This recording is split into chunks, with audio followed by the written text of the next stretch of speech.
Welcome to Harvest to Pour, the business of beverages, with your host, Matthew Schiff.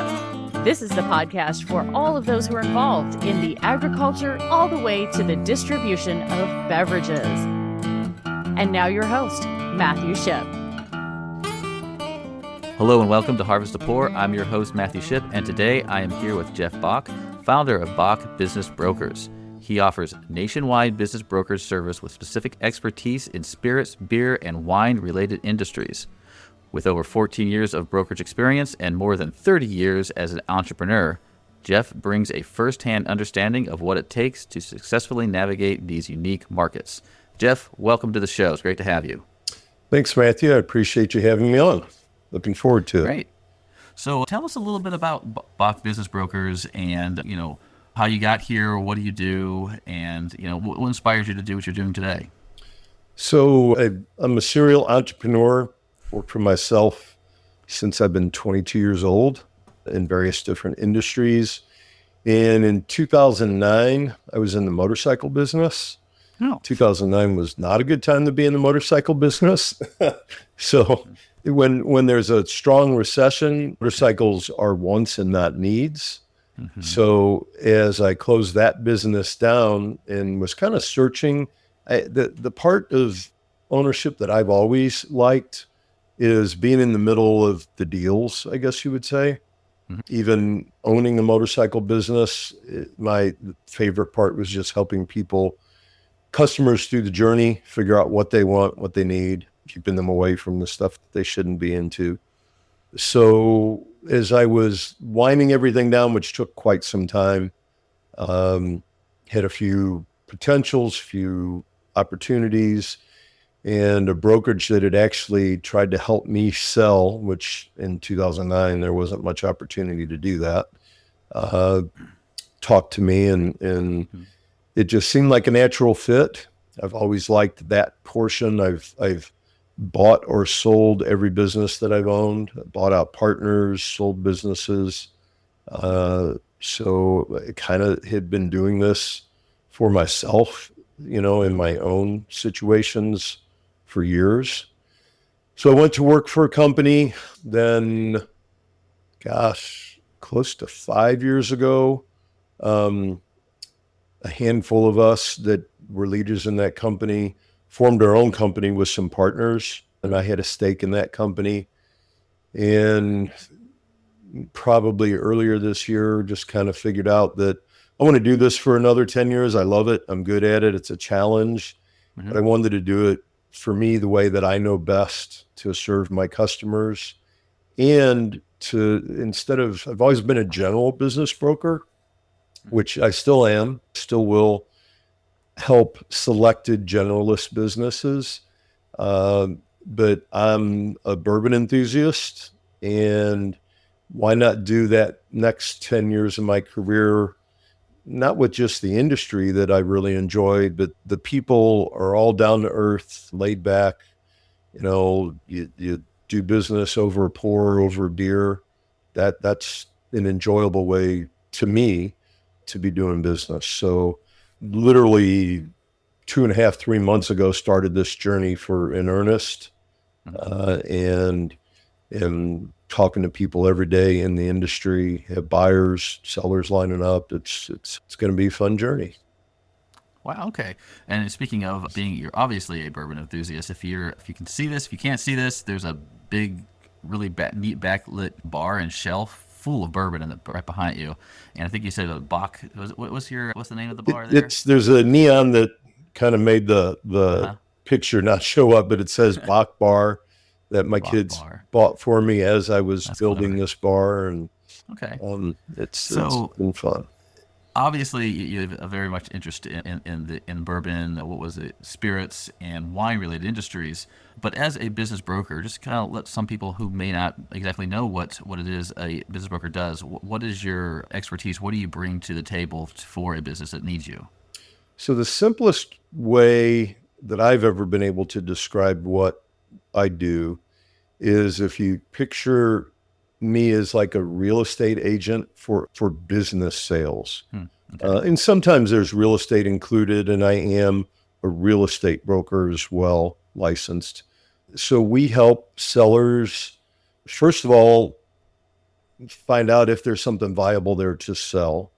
If there is, and it makes sense, we help them get it to market. We screen people. We do everything confidentially. So we meet buyers before we disclose to those sellers. Very careful about that kind of stuff. But we put a package together to help those buyers understand what they're looking at. If it makes sense, we bring a buyer and seller together.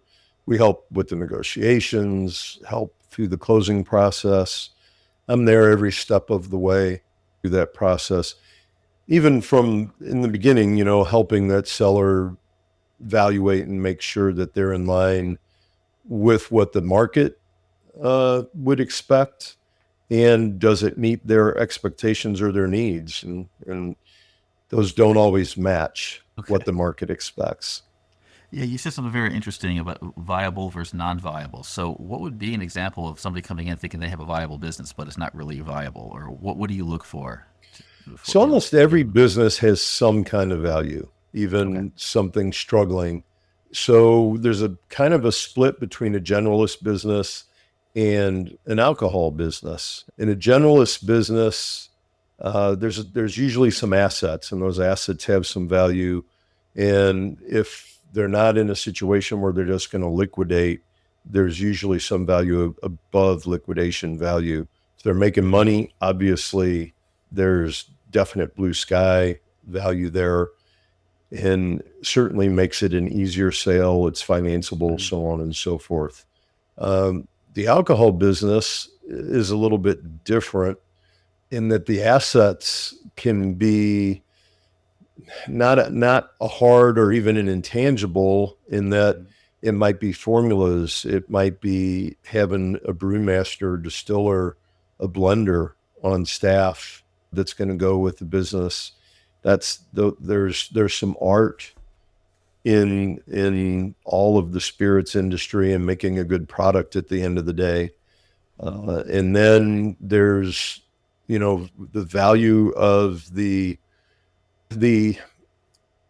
inventory that's in process. And that's where whiskey is a lot different than either beer or others, probably similar to wine. And I'm a little less versed in wine than spirits and in the beer world.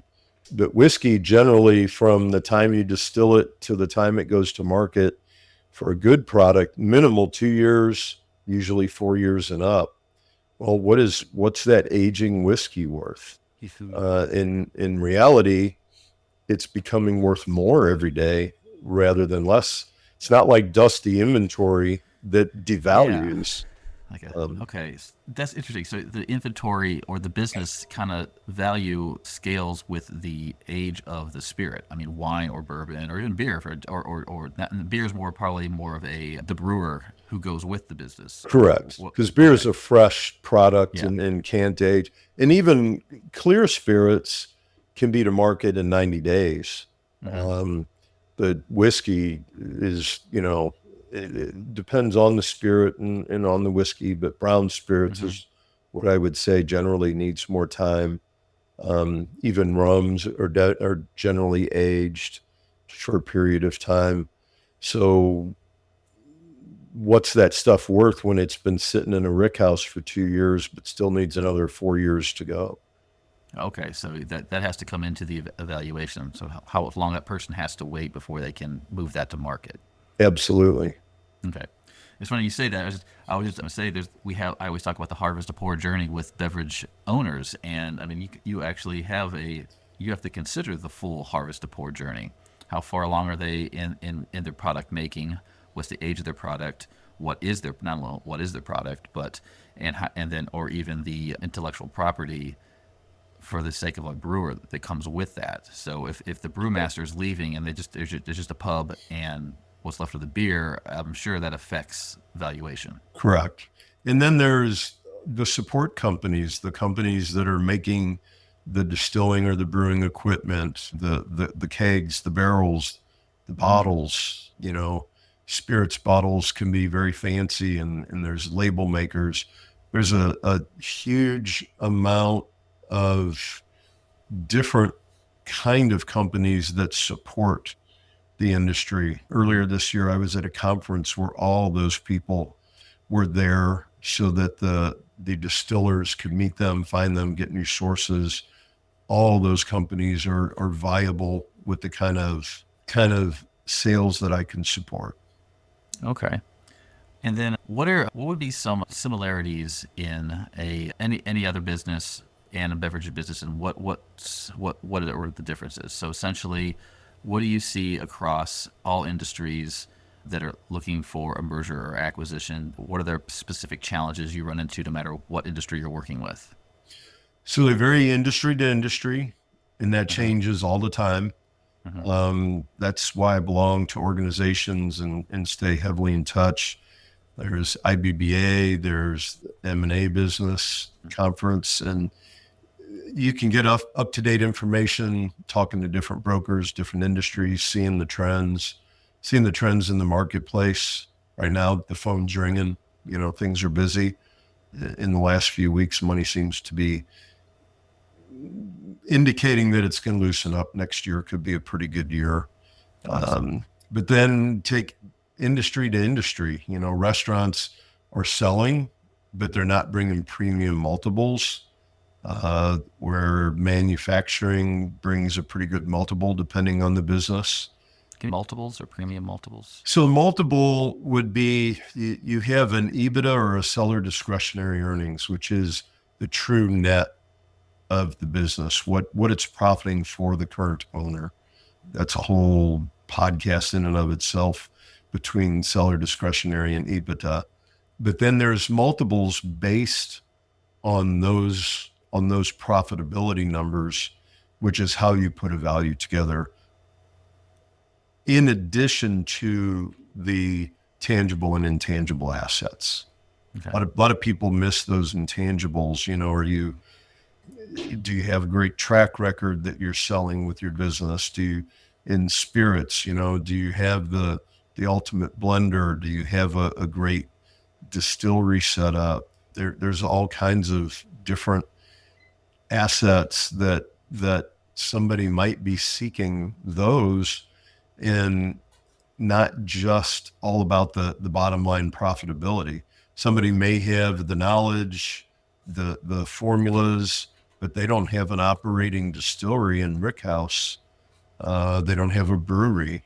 I sold a business out in Defiance that was a large bar and restaurant, and somebody bought it just because they're operating out of it. It's a brew house, but they really needed a place to brew beer. Okay. And it fit, it had the right power, it had the right water. There's so many things that go into a spirits and alcohol business. And now a word from our sponsors. Hey, do you have that friend where when you're excited about a new coffee shop you've discovered and you take them there and you're excited for them to try the coffee, and they take a sip of it and look at you and go, it's just coffee? Well, I think I've discovered a coffee shop that'll definitely change their mind on what coffee is. Goodman Coffee Roasters honors coffee's rich heritage by partnering directly with farmers, ensuring every sip tells a story of dedication and craftsmanship. From hand-picked beans to perfectly roasted batches, they bring coffee that's more than just a drink. It's a journey. Integrity, sustainability, and uncompromising quality are in every cup. Coffee lovers can experience the Goodman Coffee difference at GoodmanCoffeeRoasters.com. And trust me, your friend will take a sip of this coffee and finally understand what it means to have something that's more than just coffee. Hey, are you spinning your wheels trying to figure out what will really boost your business's bottom line? At Emberry Solutions, our Profit Priority Workshop is here to cut through the noise. We help you zero in on what truly matters, aligning your team, optimizing your processes, and magnifying your profits.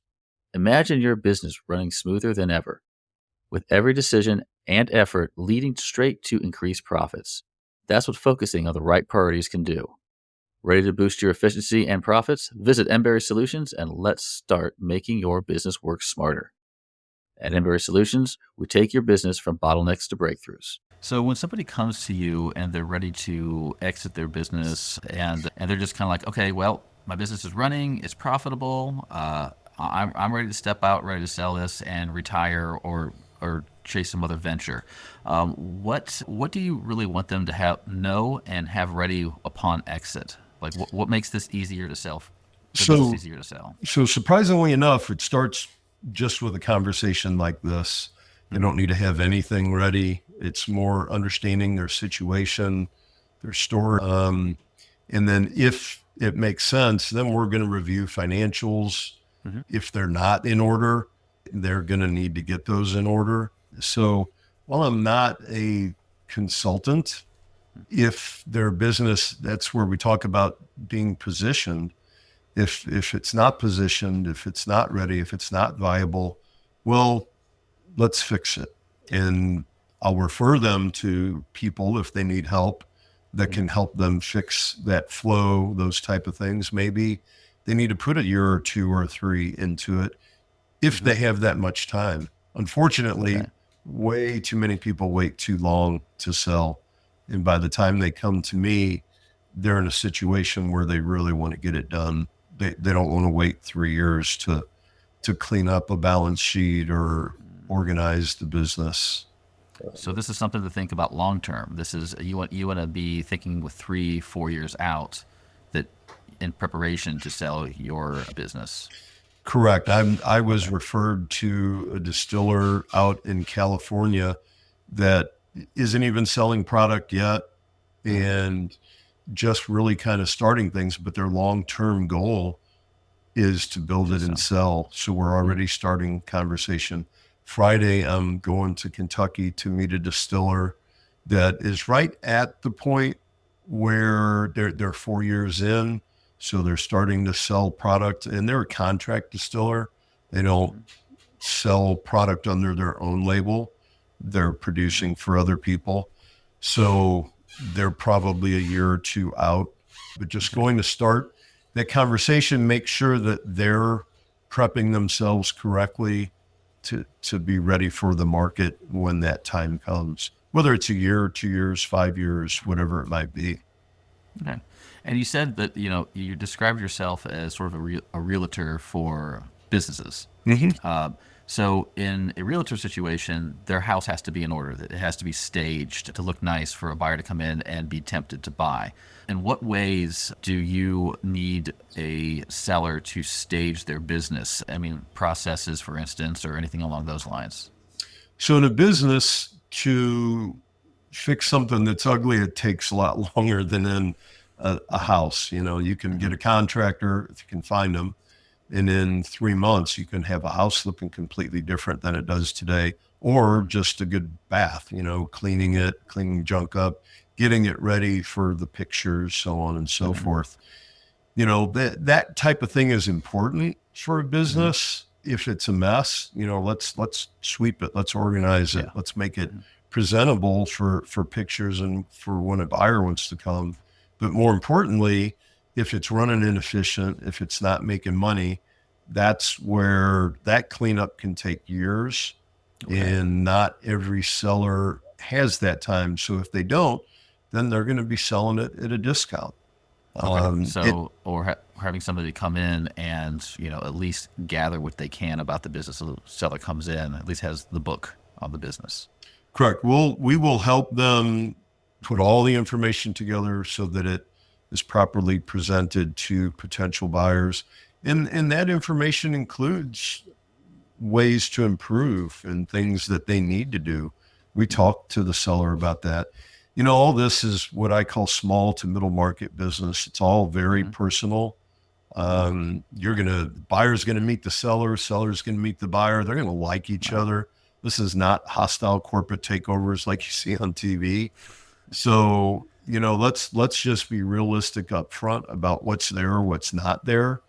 It's going to affect the price, but it's all still saleable if the seller can live with the value that it's at today. And if that's something that a buyer wants. Some buyers are willing to really roll up their sleeves and improve something. Some of them want to walk in and just continue running it like it is and, just grab the key and everything's ready to go. Turkey. So I have to interview both sides and understand their preferences, their needs, their financial capabilities.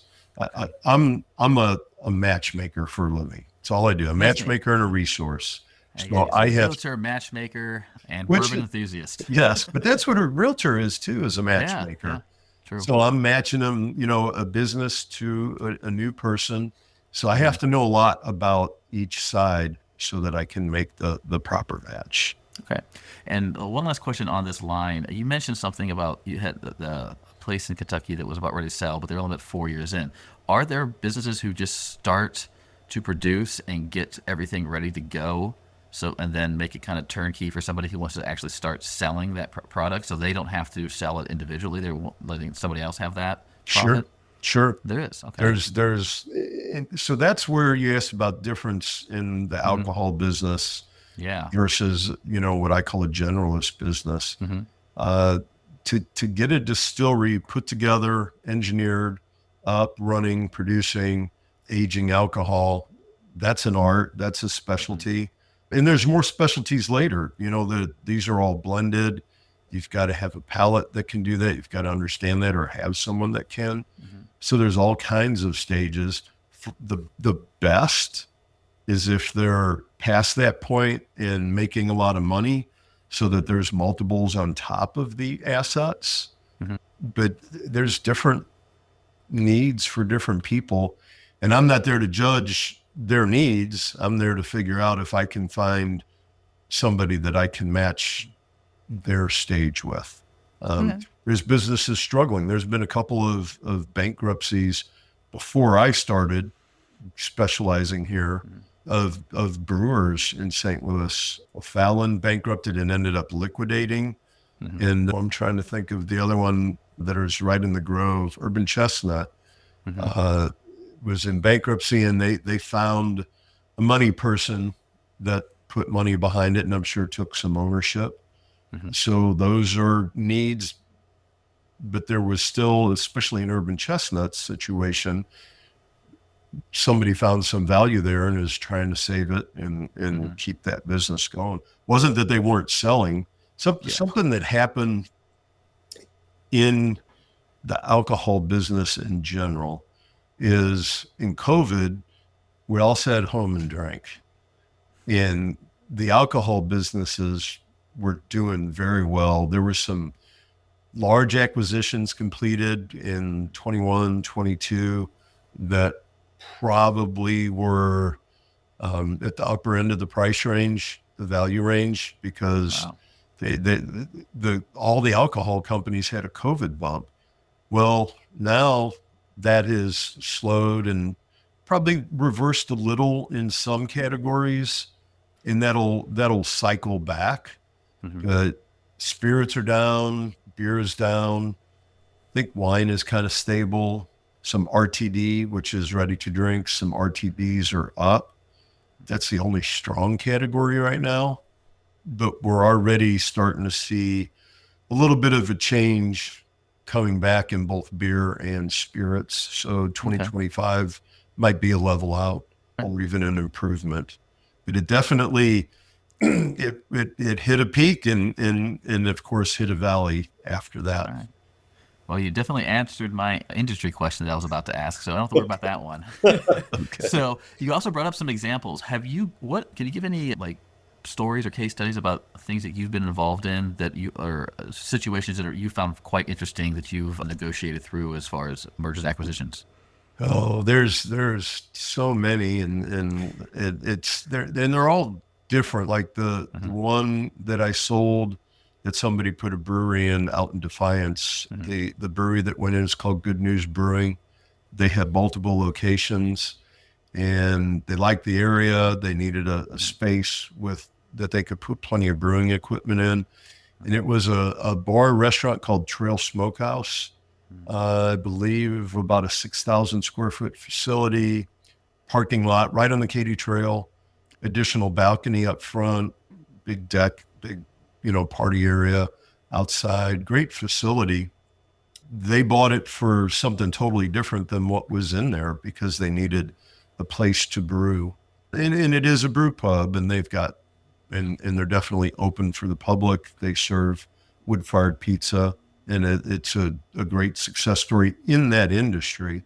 But there's so many every different kind of business you could imagine that I've sold and experienced. The alcohol industry is a little different on the what I'm going to call the craft side. So your craft distillers, your craft brewers, in that it's not always a sale that they're looking for. So they might be looking for money so that they can grow, so that they can attract distribution, so that they can bring on more products. And that might be individual investors, family offices, private equity, or collab with other similar companies that don't do the same thing so that they can grow large enough to attract distribution or a suitor or a financial backer. So it really changes my focus on general business. It's always been, how can I sell this or find them a strategic partner? In the alcohol business, it's often a strategic partner. There's a lot of ways to skin a cat. There's a lot of needs. Most craft distillers, brewers that I've talked to, and I talk to them every day, their biggest needs are money and distribution. Yeah, absolutely. I come across a lot of them either talking about money, distribution, or marketing. So you said strategic partners. Is a strategic partner considered a merger or an acquisition, or is that something completely different? It can be both. It could be both. It can be both. It can even be a collab, maybe run it under, a parent company, take a brown spirits company, a clear spirits company, and a brewery, so that they're more attractive. There's some big players out there that, especially 21, 22, were buying brands. There's people that want brands. I'm finding people that are intrigued by the alcohol business and have money left and right through my advertising, through my outreach, that are looking for brands in the industry. So some of these brands are too small to attract that. So if you combine a few, that can make them large enough to be more attractive to a suitor. Okay. All right. So speaking of good news, I actually interviewed the owner in that building. And we did it with a pizza between the two of us. So it was a good interview. And was that in Defiance? It was in Defiance, yeah. Okay. That building in Defiance. We sat down, and I think we had to get up 2 or 3 times because they kept on filling up, and we had to move to a different part of the restaurant. Awesome. So it was the most mobile of interviews I've ever had. So their latest is they're opening at Highway 109 in Old Manchester, Old 100. They bought a building that was a feed store, and they're in the process of converting it, and they should be open there next year. Oh, that's cool. So they're continue to grow and continue to do well. Yes. Awesome. So if there was one thing someone could do right now to help themselves in preparation for buying a business like what we've been talking about, or selling a business, what is that 1 or 2 things they could definitely do for themselves right now? The biggest thing that I would say is don't wait. Start the process, start the learning process. I have a lot of people say, Jeff, I don't want to waste your time. All this time, if I'm helping them prepare for something that's 2-3 years down the road, that is not a waste of time. I'm not in the car sales business. Nothing I do happens today. It all takes time, and it's all planting seeds and finding the right people. And I've met people that 2-3 years later, I list a business, and it's like, that's the right business for them, and immediately call them and have made things happen that way. So there's education, there's knowledge, there's valuation, there's a lot of things to understand what banks can do and what banks can't do. So start now. There's never an obligation. You're not tied into any kind of contract as a buyer. Until you list as a seller, you're not even into any kind of contract. Start learning, start looking, start seeing if you need to position things different. That's how the process works. Like I say, Friday, I'm taking the entire day and going to Kentucky to help a distiller with exactly this process. Learn where they're at today and learn what they need, learn what their expectations are, and be able to guide them a little bit into this is what you need to do to be able to reach your expectations. All right, excellent. Okay, we got a couple more questions, and this one's kind of fun. Okay. I think this one's kind of obvious looking behind you, but what's your favorite beverage? I'm definitely a bourbon enthusiast, right. whiskey enthusiast. There's others that, bourbon's got its own nuances to be able to be called a bourbon. Probably 80% of my bottles are bourbon. There's rye, there's American whiskeys, there's various different things. What's standing out to you right now? There's a company down Highway 44 in Bourbon, Missouri called Barrel King, who makes some tremendous stuff. There's Old Carter did make some tremendous stuff. They're kind of going through some issues and shut down right now. And then odds and ends, different. Bourbon's quite a journey. I enjoy helping people through that journey or addiction. Over habit, yes. Fanaticism, as my wife says. Starting with smooth drinking pours that are maybe lower proof but have some flavor. So it's all to drink. I'm not a collector. I enjoy having people over and taking them through that journey, or fellow whiskey drinkers, and they'll bring some bottles and we'll hang out and have some drinks. All right. So do you have any events or promotions, or simply can we find you if somebody's interested in buying or selling? So I'm pretty easy to find these days. Everything's under Bach Business Brokers. So my website is Bach Business Brokers. My LinkedIn is Bach Business Brokers. I have a Facebook page that's Bach Business Brokers. Just set up a YouTube. All these are under development as we speak. And my thing is, let's talk, let's chat, no matter where you're at in the game. I like to meet, I like to learn, I like to help educate. And then if anybody is ever looking for that knowledge, for a speaker, for somebody that can shed some light on the industry or what's going on in the process at all, I'll speak at any event, give interviews. I've written a lot of articles in the past and doing a lot of that now. So in any way I can, I'm out there to spread the word. All right. Well, Jeff, it's been great having you on the show. I've definitely learned a lot more about what it is to be a business broker, especially even in the beverage and spirits industry, and just how the valuation of a business, I never thought of it that way, matures with the product you have. That's a very unique perspective, and how you're also kind of the matchmaker, actually matching the people with the buyer, with the seller, making sure that they're going to, want to shake each other's hands and actually make the acquisition. And a lot more about that. And then just having and thinking 3-4 years out before you even want to sell, having that all situation so you're not caught on your heels and you have a lower valuation. So there's a lot more to selling than I actually thought. And thank you for bringing that to light. And I hopefully bring that to light to somebody who's maybe thinking about selling or buying. All right, Jeff, again, it was great to have you on the show. I really appreciate it. Thanks for having me. It's been fun. Thanks. Thank you for listening to Harvest to Pour, the Business of Beverages with Matthew Shipp. Check the show notes for our guest contact information and connect with Matthew Shipp on LinkedIn today.